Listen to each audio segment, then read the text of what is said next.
بسم اللہ الرحمن الرحیم۔ باب تمنی الموت و ذکرہ۔ یہ مشکوٰۃ المصابیح کا صفحہ نمبر 139 ہے۔ یہ باب ہے موت کی آرزو اور تمنا کرنے اور موت کا ذکر کرنے سے متعلق۔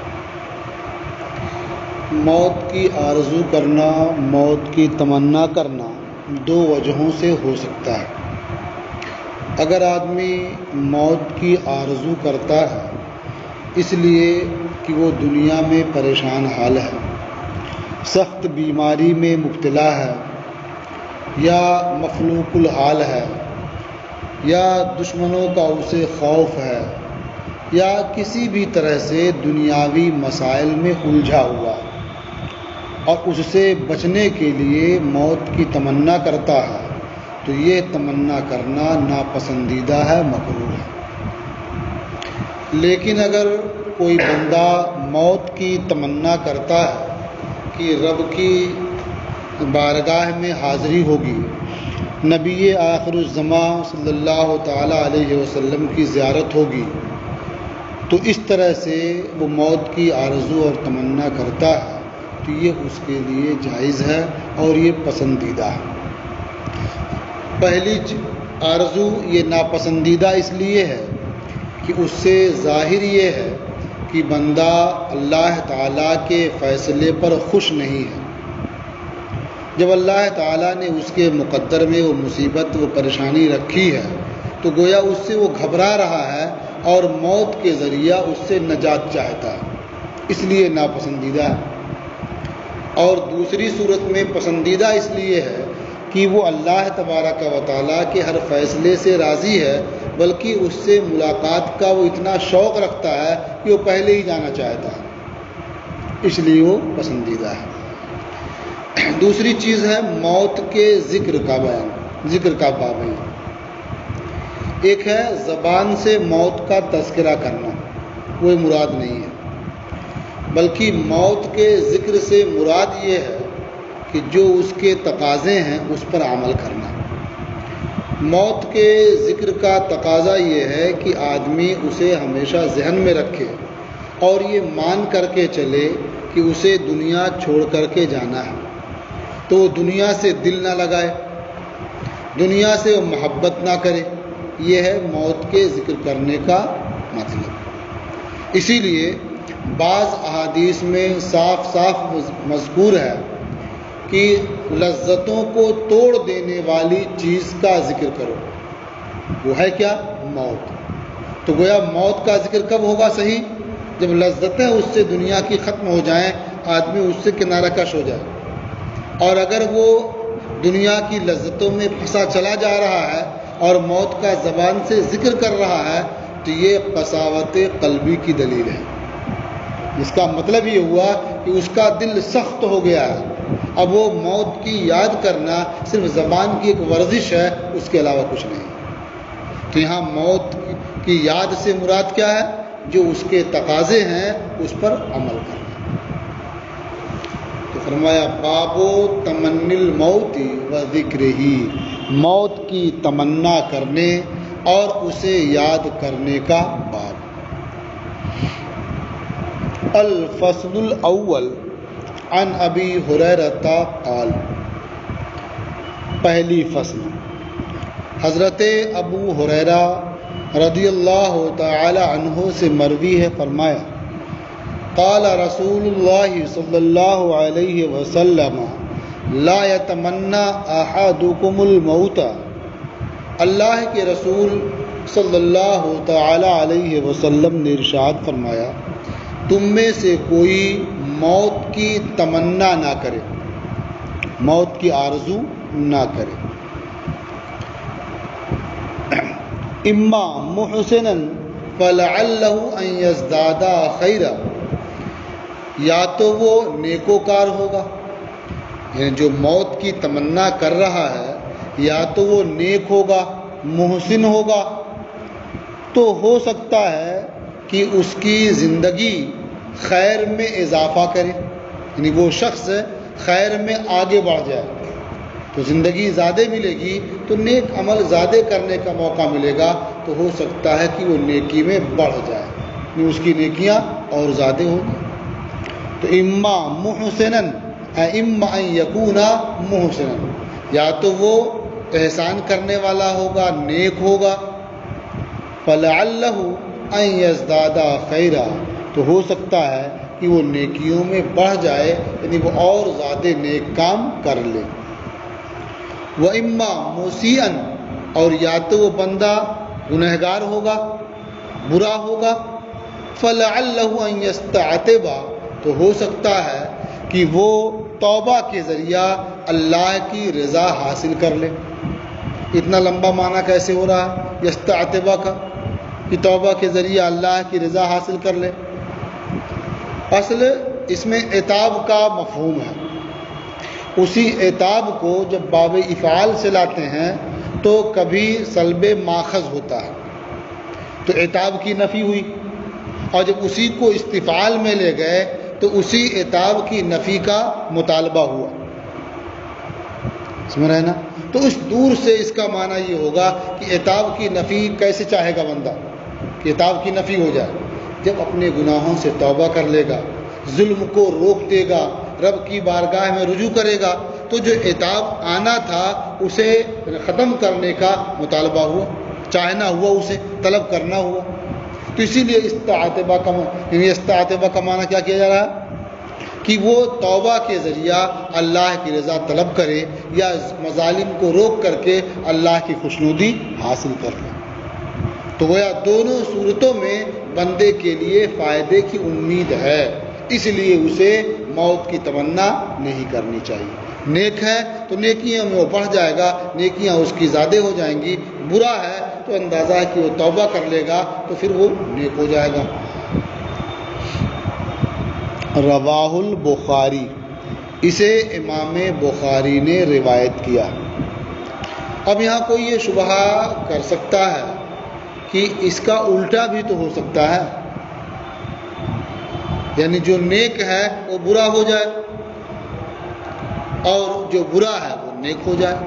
تو جو برا ہے وہ نیک ہو جائے یہ تو ہم چاہ ہی رہے ہیں، یہ کہہ بھی رہے ہیں،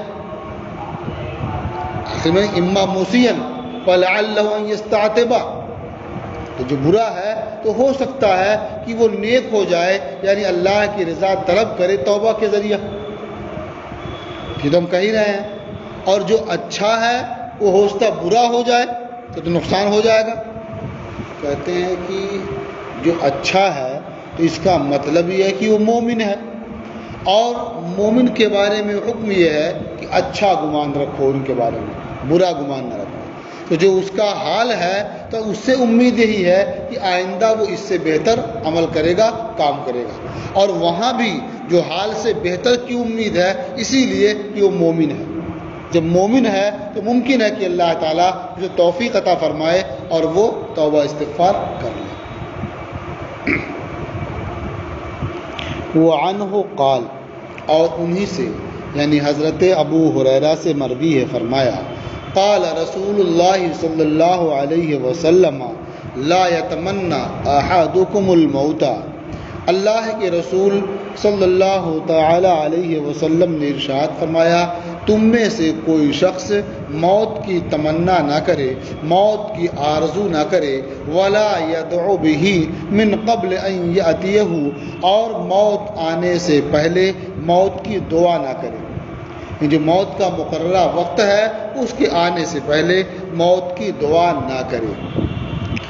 انہ اذا مات انقطع عملہ، اس میں ہے عملہ، عمل جس کا معنی ہوتا ہے آرزو، امید، اور بعض روایتوں میں عملہ ہے اس کا معنی ہوتا ہے کام، عمل، مال دونوں کا ایک ہے۔ اس لیے کہ جب بندہ مر جاتا ہے، انہ اذا مات، کیونکہ جب وہ مر جائے گا تو اس کی امید ختم ہو جائے گی۔ مطلب کیا ہے؟ کار خیر کے ثواب کی امید یہ ختم ہو جائے گی، یا عمل بعض روایتوں میں ہے تو اس کا معنی کیا ہوگا؟ اس کا عمل یہ ختم ہو جائے گا، یعنی اب وہ عمل نہیں کر سکے گا۔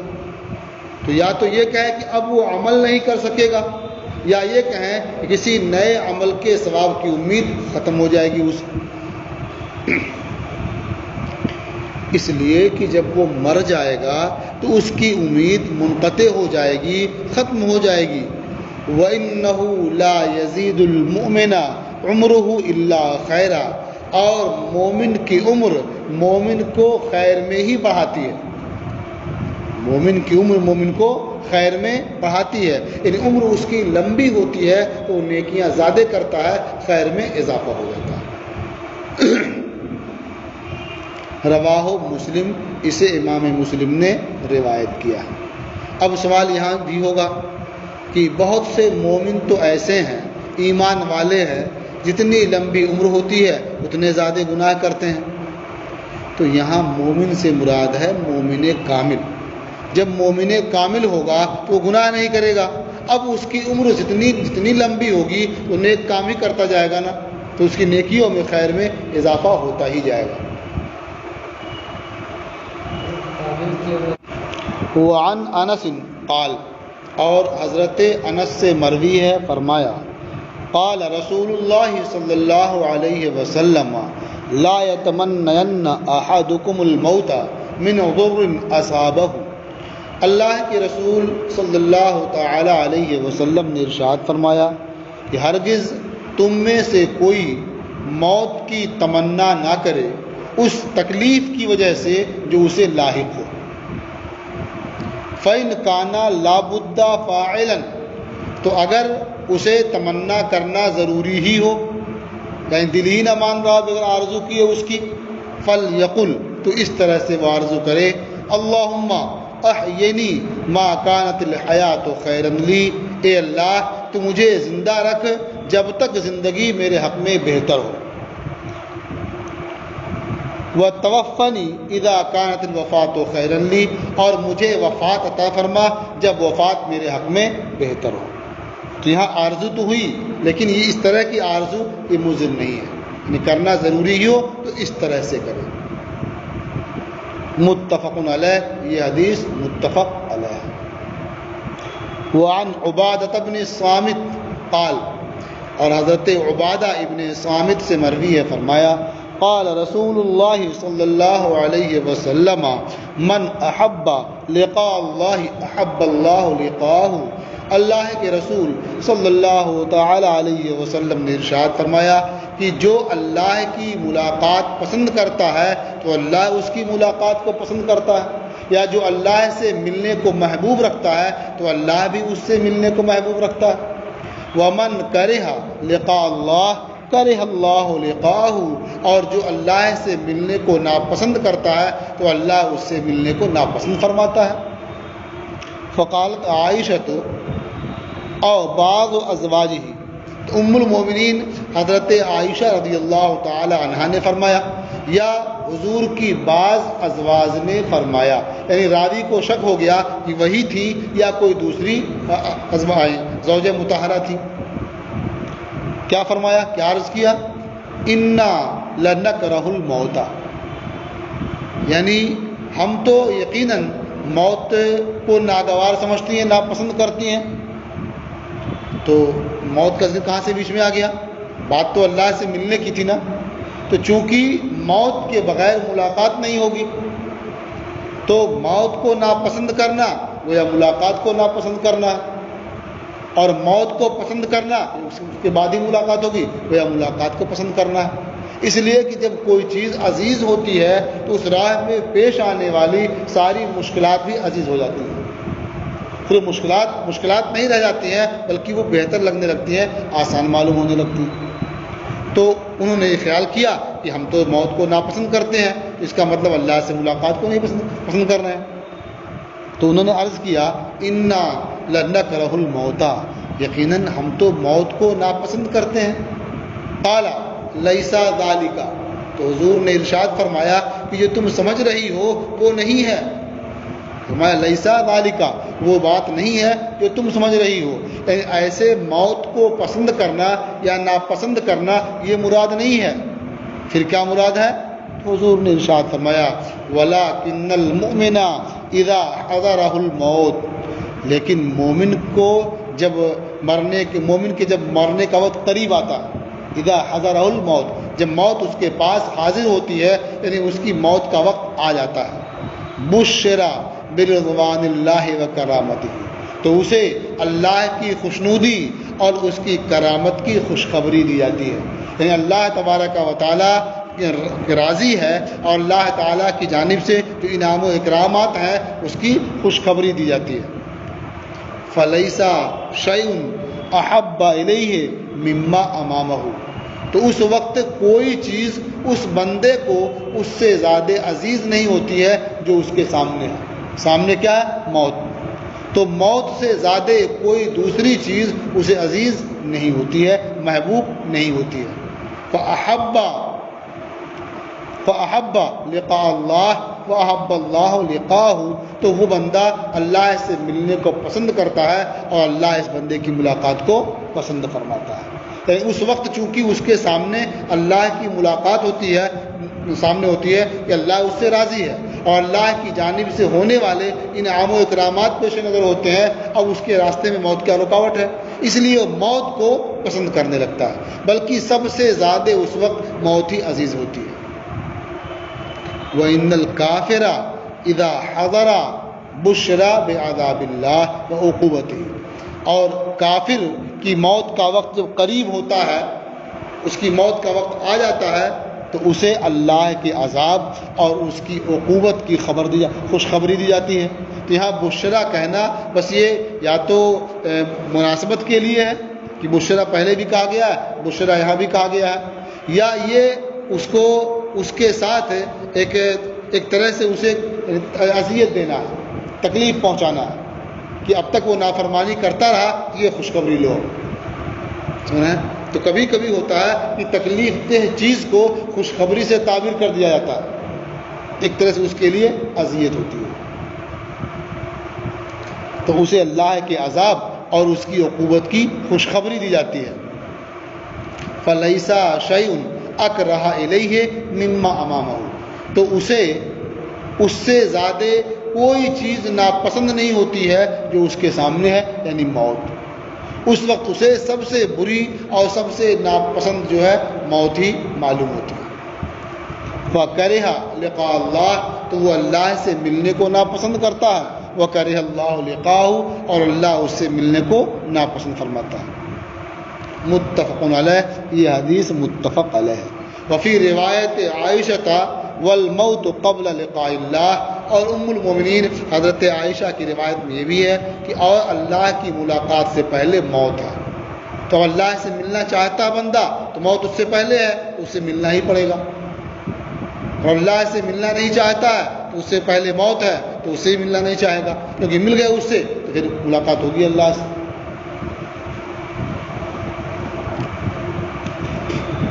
یہ بالکل ایسے ہی ہے جیسے آپ کو قاعدے سے معلوم ہو کہ کمرے کے اندر بہت نعمتیں ہیں اور آپ کا محبوب وہاں موجود ہے، اور واچ مین جو ہو بہت خوفناک شخص ہو، بہت سخت اس کہتا بھی ہو، لیکن جب آپ کو اس سے ملنے کا شوق ہوگا جو اس کے اندر ہے، تو اس سے ملنے میں جو آپ کو کوفت ہوتی ہے وہ نہیں ہوگی، تو اندر جانا ہے آپ کو، اور جو اندر ہے اسی سے ملنا نہ چاہتے ہو آپ تو اس سے بدرجہ اولا ملنا نہیں چاہیں گے۔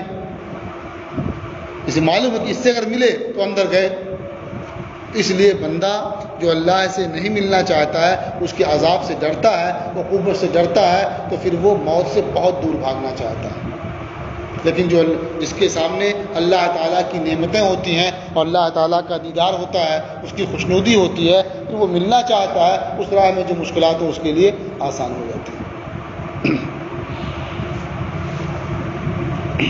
وعن ابی قتادہ انہ کان یحدث، اور حضرت ابو قتادہ سے مروی ہے وہ حدیث بیان کرتے تھے، ان رسول اللہ صلی اللہ علیہ وسلم مر علیہ بجنازۃ، کہ اللہ کے رسول صلی اللہ تعالی علیہ وسلم کے پاس سے ایک جنازہ لے جایا گیا، گزارا گیا، لے جایا گیا، فقال مستریح او مستراح منہ، تو حضور نے ارشاد فرمایا کہ یہ جنازہ، یہ جانے والا شخص یہ مستریح ہے یعنی آرام پانے والا ہے، اور مستراح منہ یا اس سے آرام پا لیا گیا ہے۔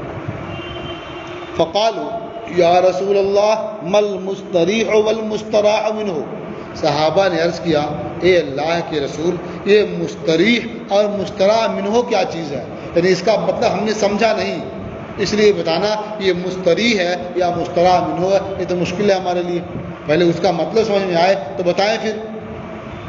فقالا، تو حضور نے ارشاد فرمایا العبد المؤمن یستریح من نصب الدنیا واداها الی رحمت اللہ، بندہ یعنی بندہ مومن دنیا کی مشقتوں اور اس کی اذیتوں سے اللہ تعالیٰ کی رحمت کی طرف آرام پا جاتا ہے، یعنی ان مشقتوں سے چھوٹ کر کے وہ اللہ تعالیٰ کی رحمت میں چلا جاتا ہے، اس کے جوار خاص میں پہنچ جاتا ہے تو آرام پا جاتا ہے، کہ مستریح ہوا آرام پانے والا۔ والعبد الفاجر یستریح منہ العباد، اور جو فاجر بندہ ہوتا ہے، گنہگار ہوتا ہے، بدکار ہوتا ہے، تو اس سے اللہ کے بندے آرام پا جاتے ہیں، جب وہ مر جاتا ہے تو یہ آرام پا جاتے ہیں۔ وہ کسی کو چلتے پھرتے مارتا ہے، ستاتا ہے، پیٹتا ہے، وہ مر جائے گا، سب لوگ آرام پا جائیں گے۔ والبلاد، اور شہر آرام پا جاتے ہیں، والشجر، درخت آرام پا جاتا ہے، والدواب، اور چوپائے آرام پا جاتے ہیں۔ تو بندے آرام پا جاتے ہیں، یہ سمجھ میں آ گیا آسانی سے نا۔ چوپائے آرام پا جاتے ہیں، اسے بھی سمجھنا آسان ہے۔ مثلا وہ چلتا پھرتا رہتا ہے، کوئی جانور گزرا اسے مار دیتا ہے، جا رہا ہے کتا گزرا اسے مار دیا، بلی گزری اسے مار دیا، گدھا دکھائی دیا اسے پیٹ دیا۔ بدماش کا کام ہی کیا ہوتا ہے، شرارت سوچتی ہے کرتا رہتا ہے، وہ بھی آرام پا جاتے ہیں اس سے، یہ بھی سمجھنا آسان ہے۔ لیکن درخت کیسے آرام پا جاتا ہے، شہر کیسے آرام پا جاتے ہیں؟ تو شہر آرام پا جاتے ہیں اس کے فتنے اور فساد سے، جب وہ فتنہ فساد پھیلاتا ہے تو روئے زمین بھی کیا اس سے آرام آتی ہے، تو فتنہ بند ہو جاتا ہے اس کا، تو شہروں کو آرام مل جاتا ہے۔ اس کے فتنے کی وجہ سے یہ درخت بھی کاٹ دیے جاتے ہیں تو فتنہ ختم ہوتا ہے اس کا، وہ بھی اس سے انہیں بھی کیا آرام مل جاتا ہے۔ یا معنی یہ ہے کہ جب کوئی نیک بندہ رہتا ہے تو اس کی نیکیوں کی وجہ سے رحمت الہی زمین پر خوب نازل ہوتی ہے، اور جہاں ان کا تذکرہ ہوتا ہے وہاں بھی رب کی رحمتیں نازل ہوتی ہیں، تو رحمتوں کا فائدہ یہ زمین کو بھی ملتا ہے، درختوں کو بھی ملتا ہے، چوپایوں کو ملتا ہے، عام انسانوں کو ملتا ہے۔ رحمتیں نازل ہوتی ہیں، بارش ہوتی ہے، زمین کیا زندہ ہو جاتی ہے، درخت ہرے بھرے ہو جاتے ہیں، جانوروں کو آسانی سے چارے مل جاتے ہیں، بندوں کو آسانی سے غذا مل جاتی ہے۔ تو اس طرح سے سب کو کیا ہے آرام ملتا ہے، اور جب بندے مومن چلا جاتا ہے تو تکلیف ہوتی ہے انہیں، وہ خود تو آرام پا جاتا ہے انہیں تکلیف ہوتی ہے۔ اس کے برخلاف جب کوئی گنہگار ہوتا ہے تو رب کی رحمت کیا رک جاتی ہے، بارش نہیں ہوتی ہے، سبزے نہیں اگتے ہیں، درختوں کو پانی نہیں ملتا ہے، زمین کیا مر جاتی ہے، انسانوں کو غذا نہیں ملتی ہے، تو اس کی نحوستوں کا اثر کیا سب پر ہوتا ہے نا۔ اب جب وہ مر جاتا ہے پھر رحمت الہی نازل ہونے لگتی ہے تو ان کو آرام مل جاتا ہے، تو اس کے سبب سے یعنی اس کے جانے کی وجہ سے انہیں آرام مل گیا۔ تو یہ ہے معنی مستریح کا اور مستراح منہ کا۔ متفق علیہ، یہ حدیث متفق علیہ۔ وعن عبداللہ ابن عمر قال، اور حضرت عبداللہ ابن عمر سے مروی ہے، فرمایا اخذ رسول اللہ صلی اللہ علیہ وسلم بمنکبی فقال، اللہ کے رسول صلی اللہ تعالی علیہ وسلم نے میرا شانہ پکڑا، ارشاد فرمایا کن فی الدنیا کانک غریب، تم دنیا میں ایسے ہو گویا کہ تم مسافر ہو، یا تو دنیا میں رہ ایسے اس طرح سے جیسے کہ تو مسافر ہے، یعنی مسافر اپنے ساتھ بہت زیادہ ساز و سامان نہیں رکھتا ہے، مسافر جن چیزوں پر سفر کرتا ہے ان سے جی نہیں لگاتا ہے، مسافر بس سے جا رہا ہے، بس خراب ہو جائے زیادہ پرواہ نہیں ہوتی ہے، دوسری بس کرے گا وہ نکل جائے گا، لیکن جب اس سے دل لگا لے گا، اپنے کو مسافر نہیں سمجھے گا، یہ سمجھے گا یہ سب چیزیں ہماری ہیں، تو پھر اسے بہت تکلیف ہوگی۔ جیسے کرائے کی سواری کے علاوہ آدمی اپنی گاڑی لے کے جا رہا ہو، وہ خراب ہو جائے تو وہ بہت پریشان ہوگا، کیونکہ اس کو اپنا سمجھ رہا ہے نا، اسی لیے پریشان ہوتا ہے۔ کہ تم دنیا میں ایسے رہو جیسے کہ تم مسافر ہو. تو مسافر جہاں جاتا ہے وہاں دل نہیں لگاتا ہے، وہ خوب جانتا ہے بس چند دن رہنا ہے پھر یہاں سے چلے جانا ہے. تو جس کام سے جاتا ہے تو جو اچھا ہوتا ہے وہ اسی کام میں دل لگاتا ہے. تو ایسے ہی تم اچھے ہو، دنیا میں آئے ہو تو جس لیے آئے ہو وہ کام کرو. کس لیے آئے ہو؟ اللہ کی عبادت کے لیے، اس کی بندگی کے لیے. وما خلقت الجن والانس الا لیعبدون. عبادت کرو، دنیا سے دل نہ لگا. پھر آگے اور ترقی کی طور فرمایا کہ مسافر کی طرح سے نہیں بلکہ راستہ پار کرنے والے کی طرح سے. کان کا غریب او عابر و سبیل، او کے بارے میں کہ بل کے معنی میں ہے یہ، یعنی مسافر کی طرح سے نہ ہو بلکہ راستہ پار کرنے والے کی طرح سے. روڈ پار کرتے ہیں نا تو وہاں دل لگاتے رکتے ہیں، وہاں کچھ دیر آرام کرتے ہیں، سوتے ہیں، کچھ نہیں، ہر طرف چوکنا رہتے ہیں. کہیں خاص طور سے انڈیا میں جہاں مطلب الگ الگ راستے ایک طرف کے ہیں تو وہاں ایک طرف پار کرنا ہوا ایک طرف خالی دیکھنا، ادھر سے آنے خطرہ نہیں. ادھر پار کرنا ہوا ادھر دیکھنا ہے، ادھر سے آنے خطرہ نہیں.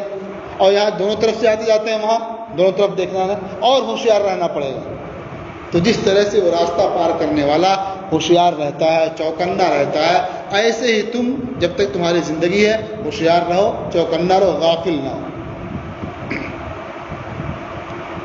وکان ابن عمر یقول، اور حضرت عبداللہ ابن عمر فرماتے تھے، اذا امسیتا فلا تنتظر الصباح، جب تم شام کرو تو صبح کا انتظار نہ کرو، اور جب تم صبح کرو تو شام کا انتظار نہ کرو. مطلب کیا ہوا کہ جو کچھ عبادت و ریاضت کرنی ہے سب کر لو، یہ مت سوچو کل صبح کر لیں گے. اور تو شام کر لو، صبح کا انتظار نہ کرو، اور صبح ہو جائے تو شام کا انتظار نہ کرو. یعنی اپنے ہر وقت کو تم آخری وقت سمجھو اور اسی لحاظ سے تم عمل کرو. وخذ من صحتک لمرضک، اور اپنی صحت سے اپنی بیماری کے لیے حصہ لے لو. یعنی ابھی صحت مند ہو تو جیسے تم بڑھاپے کے لیے کماتے ہو نا کہ ابھی کما لیں گے بنا لیں گے تو بڑھاپے میں کام آئے گا، تو ایسے ہی تم اپنی صحت سے اپنی بیماری کے لیے لے لو. یعنی عبادتیں خوب کر لو تاکہ جب بیمار ہو جاؤ تب کر نہیں پاؤ گے، پھر اس وقت کیا ہوگا تمہارے لیے؟ وہی لکھا جائے گا جو ابھی کر رہے ہو. تو اپنی بیماری کے لیے اپنی صحت سے تم حصہ لے لو. ومن حیاتک لموتک، اور اپنی زندگی سے اپنی موت کے لیے حصہ لے لو کہ جب مر جاؤ گے تو عمل کر نہیں پاؤ گے. ابھی زندہ ہو تو عمل کر لو، کیونکہ مرنے کے بعد تمہارا یہی عمل تمہیں کام آئے گا. جیسے آدمی کہیں جاتا ہے سفر میں تو سفر میں جانے سے پہلے توشہ گھر تیار کر لیتا ہے کہ لے کر کے جائے گا. تو ایسے ہی زندگی سے توشہ تم لے لو اپنی موت کے لیے. تم سفر میں ہو ابھی لے لو، وہاں جاؤ گے تو وہ کام آئے گا. رواہ البخاری، اسے امام بخاری نے روایت کیا ہے. وعن جابر قال، اور حضرت جابر سے مروی فرمایا، سمعت رسول اللہ صلی اللہ علیہ وسلم قبل موتہ بثلاثۃ ایام، میں نے اللہ کے رسول صلی اللہ تعالی علیہ وسلم کو ان کے وصال سے 3 روز پہلے فرماتے ہوئے سنا. کیا فرماتے سنا؟ لا یموتن احدکم الا وهو یحسن الظن باللہ، ہرگز تم میں سے کوئی نہ مرے مگر یہ کہ وہ اللہ کے ساتھ اچھا گمان رکھے. یعنی کوئی ہرگز نہ مرے مگر یہ کہ اللہ سے اچھا گمان رکھے. تو مرنا کسی کے بس میں ہے؟ تو اس کا مطلب یہ ہے کہ ہر وقت اللہ کے ساتھ حسن ظن رکھے. یعنی اللہ تبارک و تعالیٰ غفور الرحیم ہے، اللہ تعالیٰ بخش دے گا، اللہ تعالیٰ معاف فرما دے گا. اللہ تعالیٰ نے جو ہمیں کہا تھا ہم وہ کر رہے ہیں، اب اس میں جو خامی ہو جا رہی ہے، جو نقص ہو گیا ہے، تو اللہ کے فضل سے امید ہے کہ اللہ بخش دے گا. تو اللہ نے حکم دیا تھا، ہمارا کام کرنا تھا، ہم کر رہے ہیں، اور اس بات کا احساس بھی ہے کہ جتنا اچھا کرنا چاہیے نہیں کر پا رہے ہیں. تو اس کے لیے اللہ سے اچھا گمان رکھے، اچھی امید رکھے کہ اللہ بخش دے گا، معاف فرما دے گا. تو اللہ کے ساتھ جو اس طرح حسن ظن رکھے گا تو اللہ تعالیٰ اس کے ساتھ ویسا ہی سلوک فرمائے گا، معاف کر دے گا. رواہ مسلم، اسے امام مسلم نے روایت کیا. تو ہر وقت ایسا ہی رکھے، کیونکہ کب مر جائے اسے پتہ نہیں. تو ہر وقت ایسا گمان رکھے گا، جب بھی مرے گا اس گمان کے ساتھ ہی مرے گا وہ. اس لیے ہر وقت ایسا ہی گمان رکھنا چاہیے اسے. الفصل الثانی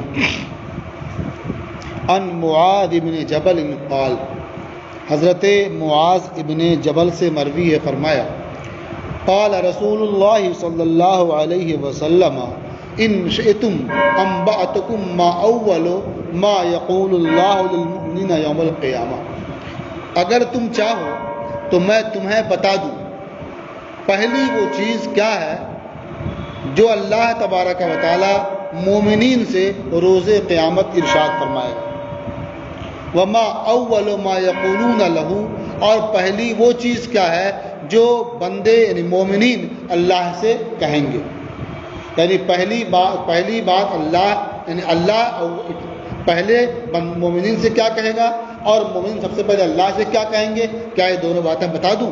اگر تم چاہو تو بتا دوں۔ قلنا نعم، ہم نے عرض کیا ہاں یا رسول اللہ، آپ ارشاد فرمائیں کہ سب سے پہلے اللہ مومنین سے کیا فرمائے گا اور مومنین اللہ سے کیا کہیں گے۔ قال ان اللہ یقول للمؤمنین، حضور نے ارشاد فرمایا بے شک اللہ تبارک و تعالی مومنین سے فرمائے گا هل احببتم لقائی، کیا تم نے میری ملاقات کو پسند کیا؟ فیقولون نعم یا ربنا، تو مومنین کہیں گے ہاں اے ہمارے رب، ہم نے تجھ سے ملنے کو پسند کیا۔ فیقول لما، تو اللہ تعالیٰ پوچھے گا کیوں تم نے پسند کیا، کیوں ملنا چاہ رہے تھے؟ فیقولون، تو مومنین کہیں گے رجونا عفوک و مغفرتک، ہمیں تیرے معاف کر دینے اور تیرے بخش دینے کی امید تھی، ہم نے تیرے عفو و بخشش کی امید رکھی۔ فیقول قد وجبت لکم مغفرتی، تو اللہ تعالیٰ فرمائے گا کہ تمہارے لیے میری مغفرت ثابت ہو چکی، یعنی تم نے مجھ سے بخشش کی امید رکھی، معافی کی امید رکھی، تو تمہارے لیے معافی اور بخشش ثابت ہو گئی، یعنی میں نے معاف کر دیا اور بخش دیا۔ رواہ فی شرح السنہ و ابو نعیم فی الحلیہ، اسے شرح السنہ میں روایت کیا ہے اور ابو نعیم نے حلیہ میں روایت کیا ہے۔ وعن ابی ہریرہ قال، اور حضرت ابو ہریرہ سے مروی ہے، انہوں نے فرمایا قال رسول اللہ صلی اللہ علیہ وسلم اکثروا ذکر ہاضم اللذات، اللہ کے رسول صلی اللہ تعالی علیہ وسلم نے ارشاد فرمایا کہ لذتوں کو توڑنے والی چیز کا ذکر زیادہ کرو، اسی کا بیان ہے الموت، یعنی موت کا، یا هو الموت، وہ موت ہے، یا عن الموت، یعنی موت کا ذکر زیادہ کرو۔ رواہ ترمذی، اسے امام ترمذی نے روایت کیا اور نسائی نے اور ابن ماجہ نے۔ تو حکم تو یہ ہے کہ لذتوں کو توڑ دینے والی چیز کا کثرت سے ذکر کرو، لیکن آج ہمارا حال یہ ہے کہ اگر کہیں خوشی کے موقع پر کسی محفل میں موت کا تذکرہ کر دیجئے تو لوگ اسے ناپسند کرتے ہیں، اور خوشی کے موقع پہ صاف کہتے ہیں ارے کیسی بات آپ نے شروع کر دی، خوشی کا موقع اور آپ موت کی بات لے آئے۔ حالانکہ ان محفلوں میں تو موت کا ذکر اور ہونا چاہیے، اس لیے کہ لوگ خوشی کے مواقع پر غفلت کا شکار ہو جاتے ہیں اور جائز ناجائز کی پرواہ نہیں کرتے ہیں، بے جا باتیں کرتے ہیں اور بے جا کام وہ کر دیتے ہیں اس موقع پر۔ تو ایسے موقع پر تو موت کا ذکر اور ہونا چاہیے تاکہ لوگوں کے اندر خوف پیدا ہو، کچھ خشیت آئے۔ لیکن حال کیا ہے ہمارا؟ اگر موت کا نام لے لیجیے پھر دیکھیے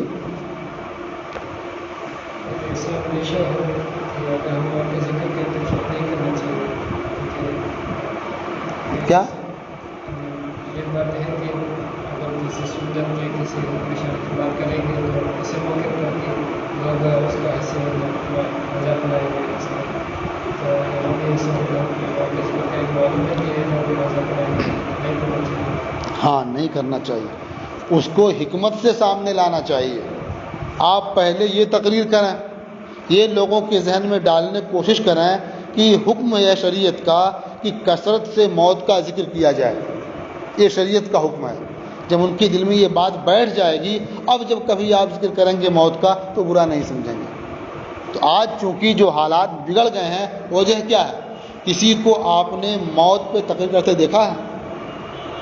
اس لیے کہ کوئی موت پہ تقریر کرے گا، کوئی نعرہ لگائے گا، تو لگے گا تقریر جمی ہی نہیں. تو اس لیے لوگوں کے دل میں یہ بات بیٹھ گئی ہے. ورنہ موت کا ذکر صحابہ کرام خوب کیا کرتے تھے. بلکہ کوئی محفل، کوئی مجلس موت کے ذکر سے خالی نہیں ہونی چاہیے. ایک دو بار ہی صحیح اس کا تذکرہ ہو جانا چاہیے تاکہ دل سخت نہ ہونے پائے اور دل دنیا سے لگ نہ جانے پائے. وعن ابن مسعود ان نبی اللہ صلی اللہ علیہ وسلم قال، اور حضرت عبداللہ ابن مسعود رضی اللہ تعالی عنہما سے مروی ہے، فرمایا کہ نبی کریم صلی اللہ تعالی علیہ وسلم نے ایک روز اپنے اصحاب سے ارشاد فرمایا، استحیوا من اللہ حق الحیا، کہ تم سب اللہ سے ڈرو، اللہ سے حیا کرو جس طرح سے حیا کا حق ہے. قالوا انا نستحی من اللہ یا نبی اللہ، صحابہ نے عرض کیا، اے اللہ کے نبی، ہم اللہ سے حیا کرتے ہیں، والحمدللہ، اور یہ اللہ کا شکر ہے، اس کا احسان ہے کہ ہم اللہ سے حیا کرتے ہیں.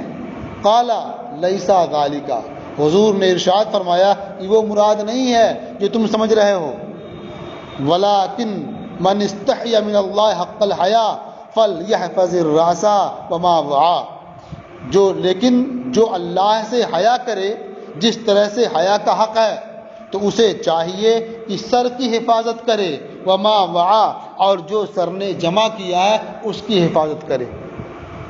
یعنی آدمی جو سوچتا ہے، جو پروگرام بناتا ہے، جو منصوبہ بناتا ہے، اس کی حفاظت کرے. وَلْيَحْفَظِ الْبَطْنَ وَمَا حَوَى، اور اپنے پیٹ کی حفاظت کرے اور پیٹ نے جو جمع کیا اس کی حفاظت کرے. مطلب کیا ہے؟ وہ خلاف شرع کوئی بات سوچے بھی نہیں اور شرع کے خلاف کوئی لقمہ پیٹ کے اندر لے بھی نہ جائے. تو وہ سر کی حفاظت کرے اور سر نے جس کی جمع کیا ہے جسے، اس کی حفاظت کرے، اور پیٹ کی حفاظت کرے اور پیٹ نے جس کو جمع کیا ہے اس کی حفاظت کرے. وَلْيَذْكُرِ الْمَوْتَ وَالْبَلَا، اور موت کی یاد کرے اور موت کے بعد ہڈیوں کے بوسیدہ ہو جانے کو یاد کرے، ہڈیاں جو پرانی ہو جائیں گی اسے بھی یاد کرے. وَمَنْ أَرَادَ الْآخِرَةَ تَرَكَ زِينَةَ الدُّنْيَا، اور جو آخرت کا ارادہ کرے وہ دنیا کی زینت کو چھوڑ دے. فَمَنْ فَعَلَ ذَلِكَ فقد استحیا من اللہ حق الحیا، تو جس نے ایسا کیا یا جو ایسا کرے تو یقیناً اس نے اللہ سے حیا کی جیسا کہ حیا کا حق ہے. تو یہ ہے اللہ سے حیا کرنا جیسا کہ حیا کا حق ہے. اسے امام احمد نے روایت کیا اور امام ترمذی نے، اور فرمایا کہ یہ حدیث غریب ہے. آپ دیکھتے ہوں گے حیا دو طرح کی ہوتی ہے ظاہری طور پر، ایک حیا ہوتی ہے شرعی اور ایک حیا ہوتی ہے سماجی. سمجھ آ رہی نا؟ لوگ کہتے ہیں اگر شادی میں اتنا خرچ نہ کریں تو لوگ کیا کہیں گے، یعنی کم خرچ کرنے میں شرم آتی ہے نا. یہ حیا ہے. یہ حیا کیسی ہے؟ یہ سماجی حیا ہے. اب اس کے لیے چاہے انہیں سودی قرض بھی لینا پڑے تب بھی لے لیتے ہیں، خرچ میں کمی نہ آنے پائے. جو چیزیں شریعت میں منع ہیں ان کا بھی بندوبست کر لیتے ہیں وہ، تاکہ کوئی کچھ کہے نہ. تو اب دیکھیے اگر شرعی حیا ہوتی تو شرعی حیا تو یہ ہے کہ سودی قرض لینے سے حیا ہے اسے، جو جن کاموں سے شرع نے منع کیا ہے وہ کام کرنے سے حیا ہے. ان سے حیا نہیں آ رہی ہے، حیا لوگوں سے آ رہی ہے اور ان کاموں کا ارتکاب کر رہے ہیں. تو معلوم ہوا کہ یہ شرعی حیا نہیں ہے، یہ جس طرح سے اللہ سے حیا کرنا چاہیے وہ حیا نہیں ہے، یہ تو سماجی حیا ہو گئی. تو آدمی شریعت کے مطابق سارا کام کرے اور لوگ کیا کہیں گے اس کی پرواہ نہ کرے، تو یہی ہے شرعی حیا، سچی حیا، اور یہی مفید بھی ہے. وعن عبداللہ ابن عمرو قال، اور حضرت عبداللہ ابن عمرو سے مروی ہے، فرمایا قال رسول اللہ صلی اللہ علیہ وسلم تحفۃ المؤمن الموت، اللہ کے رسول صلی اللہ تعالی علیہ وسلم نے ارشاد فرمایا کہ مومن کا تحفہ یہ موت ہے. مطلب کیا ہے؟ تحفہ یہ کئی جہت سے سامنے آتا ہے۔ تحفہ جو ہوتا ہے یہ کون کس کو پیش کرتا ہے؟ جو جسے چاہتا ہے اسی کو پیش کرتا ہے نا۔ تو اب جب یہ بھی چاہتا ہے اسے تو اس کے لیے بڑی اہم چیز ہوتی ہے نا یہ۔ تو اللہ تبارک و تعالی مومن کو موت دیتا ہے کہ یہ تحفہ ہے، اس لیے کہ اب اس تحفے کی وجہ سے ساری برکتیں آگے آئیں گی، اس کے قرب کا دروازہ کھل جائے گا، وہ اللہ تعالیٰ کی ان نعمتوں سے شاد کام ہوگا جو نعمتیں دنیا میں نہیں مل رہی تھیں۔ تو اس لحاظ سے مومن کے لیے بہت اچھی چیز ہے۔ اچھا، چونکہ یہ تحفہ ہے، تحفے کی آدمی کو قدر کرنی چاہیے، اس کی یاد بھی کرنی چاہیے، یاد رکھنا چاہیے۔ تو یہ معلوم ہے کہ موت یہ مومن کا تحفہ ہے، اور یہ بھی معلوم ہے کہ یہ تحفہ آنا ہی ہے، تو آدمی کو اس کا انتظار کرنا چاہیے نا۔ غایت محبت کا تقاضا یہی ہے کہ بندہ اس کا انتظار کرے۔ اب تو خط کا زمانہ رہا نہیں، پہلے جب کوئی آنے والا ہوتا گاؤں سے تو لوگ ضرور خط کا انتظار کرتے، آ رہا ہے کوئی خط لے کر کے آئے گا، کیونکہ گھر والوں سے محبت ہوتی تھی تو اس کا پیغام مل جائے گا، ٹھیک ہے۔ اب اس زمانے میں بھی جب بیٹا کہیں دور چلا جاتا ہے تو والدین شدت سے اس کے فون کا انتظار کرتے ہیں، کیوں؟ کہ بیٹے کی خیریت معلوم ہو جائے گی نا۔ یہ کیوں ہے؟ محبت کی وجہ سے نا۔ تو یہاں اللہ کا پیغام آ رہا ہے، یہ معلوم ہے کہ اللہ کا پیغام آنا ہے، ٹھیک ہے، اسی کا انتظار ہے۔ تو اگر اللہ سے محبت ہے تو کیا اس کا انتظار نہیں رہے گا؟ شدت سے انتظار رہے گا۔ اور جب محبت نہیں ہوگی تو خالی ڈرتے گھومیں گے، کہیں آ نہ جائے، کہیں آ نہ جائے، سمجھ رہے ہیں نا۔ تو آپ مومن کے لیے موت کیا ہے؟ یہ تحفہ ہے، اس لیے آدمی کو اس کی قدر کرنی چاہیے، اور ملنے کا یقین ہے تو اس کا انتظار بھی کرنا چاہیے، اور اس کے آسانی سے حاصل کرنے کے جو طریقے ہیں اسے بھی اپنانا چاہیے۔ رواہ البیہقی فی شعب الایمان، اسے امام بیہقی نے شعب الایمان میں روایت کیا۔ وعن بریدہ قال، اور حضرت بریدہ سے مروی ہے، فرمایا قال رسول اللہ صلی اللہ علیہ وسلم المؤمن یموت بعرق الجبین، اللہ کے رسول صلی اللہ تعالی علیہ وسلم نے ارشاد فرمایا کہ مومن یہ پیشانی کے پسینے کے ساتھ مرتا ہے۔ کیا مطلب ہوا؟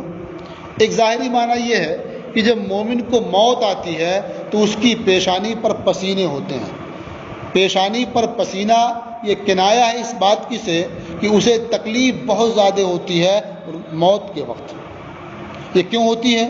اس لیے کہ جب تکلیف دنیا میں ہوگی، ان مشقتوں کو جھیلے گا تو جو کچھ اس کے گناہ ابھی باقی ہیں تو ان مشقتوں کے باعث وہ دھل جائیں گے، دور ہو جائیں گے، اب رب کی بارگاہ میں حاضر ہوگا تو گناہوں سے پاک و صاف ہو کر کے۔ تو مومن کو جو موت آتی ہے پیشانی کے پسینے کے ساتھ، یعنی سخت اذیت اور تکلیف کے ساتھ، تاکہ اس کے گناہ دھل جائیں۔ یا معنی یہ ہے کہ مومن مرتا ہے پیشانی کے پسینے کے ساتھ، یعنی جب تک وہ زندہ رہتا ہے وہ محنت مزدوری کرتا ہے، حلال طریقے سے روزی کماتا ہے اور اللہ تعالیٰ کی عبادت میں لگا رہتا ہے، وہ کبھی آرام طلب نہیں کرتا ہے، وہ آرام نہیں چاہتا ہے۔ تو یہ کنایا ہوا عبادت و ریاضت سے اور اس کو کمانے کے لیے محنت و مشقت سے۔ جب بندہ آرام کرتا ہے تب پسینہ نہیں ہوتا ہے، اور جب محنت کرتا ہے تو پسینہ ہوتا ہے۔ تو یہ کنایا ہے اس بات سے کہ مومن مرتا ہے پیشانی کے پسینے کے ساتھ، یعنی وہ ہمیشہ محنت مشقت کرتا رہتا ہے رزق کمانے کے لیے اور عبادت و ریاضت میں، اس لیے پسینہ ہمیشہ ہوتا رہتا ہے۔ جب موت آتی ہے اسی کے ساتھ آتی ہے۔ رواہ الترمذی والنسائی وابن ماجہ، اسے امام ترمذی، امام نسائی اور امام ابن ماجہ نے روایت کیا۔ وعن عبید اللہ ابن خالد قال، اور عبید اللہ ابن خالد سے مروی ہے، فرمایا قال رسول اللہ صلی اللہ علیہ وسلم موت الفجاعت اخذت الاسف، اچانک ناگہانی موت، موت الفجاعت اچانک والی موت، ناگہانی موت یہ ناراض کی گرفت ہے۔ اخذت الاسف جو ناراض ہے، غضبناک ہے، یہ اس کی گرفت ہے، یعنی اللہ تبارک و تعالیٰ اس بندے سے ناراض ہے اور یہ اسی کی گرفت ہے جو ناگہانی موت آئی۔ کیسے معلوم ہو رہا ہے؟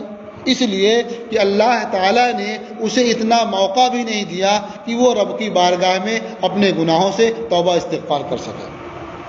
تو ناگہانی موت یہ غضبناک کی گرفت ہے یا ناراض کی گرفت ہے۔ رواہ ابو داؤد، اسے ابو داؤد نے روایت کیا ہے۔ وزاد البیہقی، جو آپ کو شبہ ہو رہا ہے، ایک سوال پیدا ہو رہا ہے نا، اس کا جواب آگے آ جا رہا ہے سامنے ہی۔ وزاد البیہقی فی شعب الایمان، اور امام بیہقی نے شعب الایمان میں اور رزین نے اپنی کتاب میں اتنا اضافہ کیا ہے۔ کیا اضافہ کیا ہے؟ اخذۃ الاسف للکافر ورحمۃ للمؤمن، یعنی ناگہانی موت یہ ناراض کی گرفت ہے کافر کے لیے اور رحمت ہے مومن کے لیے۔ تو معلوم ہوا کہ یہ جو ناراض کی گرفت کہا گیا کس کے لیے ہے؟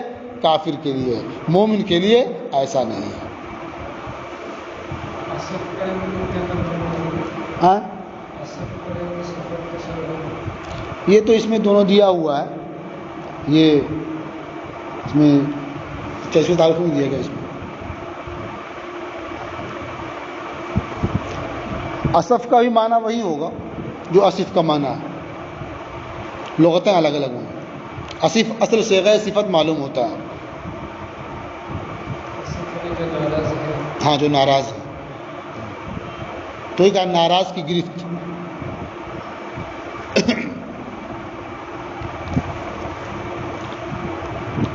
وعن انس قال، اور حضرت انس رضی اللہ تعالی عنہ سے مروی ہے، فرمایا دخل النبی صلی اللہ علیہ وسلم علی شاب وہو فی الموت، نبی کریم صلی اللہ تعالی علیہ وسلم ایک نوجوان کے پاس تشریف لے گئے اس حال میں کہ وہ موت میں تھا، مطلب موت کے قریب تھا۔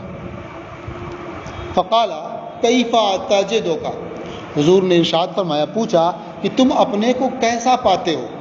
قال ارجو اللہ یا رسول اللہ وانی اخاف ذنوبی، اس بندے نے عرض کیا میں اللہ سے امید رکھتا ہوں اے اللہ کے رسول، اور مجھے اپنے گناہوں کا اندیشہ بھی ہے، مجھے اپنے گناہوں کا خوف بھی ہے، یعنی گناہوں سے ڈر بھی لگتا ہے اور اللہ کی بارگاہ سے امید بھی ہے کہ وہ بخش دے گا، معاف کر دے گا۔ فقال رسول اللہ صلی اللہ علیہ وسلم لا یجتمعان فی قلب عبد فی مثل هذا الموت الا اعطاه اللہ ما یرجو وآمنہ مما یخاف۔ تو اللہ کے رسول صلی اللہ تعالی علیہ وسلم نے ارشاد فرمایا کہ یہ دو چیزیں، یعنی یہ امید اور یہ خوف، یہ دو چیزیں کسی بندے کے دل میں ایسی جگہ کے مثل میں جمع نہیں ہوں گی مگر یہ کہ اللہ اسے عطا فرما دے گا جس کی اسے امید ہے، اور اسے محفوظ کر دے گا اس سے جس کا اسے خوف ہے۔ تو خوف سے محفوظ کر دے گا اور جس کی امید ہے وہ عطا فرما دے گا، یعنی اللہ تعالیٰ اسے معاف کر دے گا۔ رواہ الترمذی ابن ماجہ، اسے روایت کیا ہے امام ترمذی اور ابن ماجہ نے۔ اور وقال الترمذی ھذا حدیث غریب، اور امام ترمذی نے فرمایا کہ یہ حدیث غریب